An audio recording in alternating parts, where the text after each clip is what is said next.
I got coconut rum, I have orange soda. Let's make a cocktail.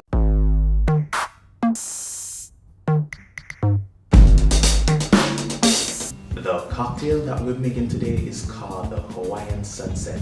Now it's just something I put together after going to the supermarkets and seeing some orange soda and thought, I can do something with this.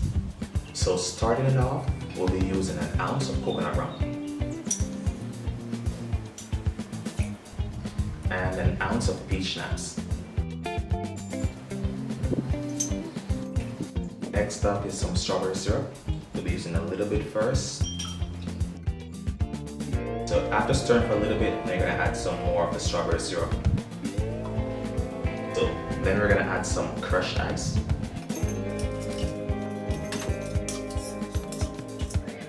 And lastly, some orange soda.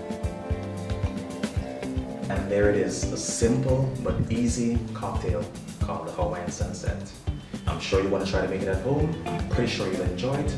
And I'm sure your friends will enjoy it as well. So go ahead and share this video with them. And if you like it, just give it a thumbs up. Don't forget to subscribe to my channel because I'll be making more drinks like this all the time. See you guys next time.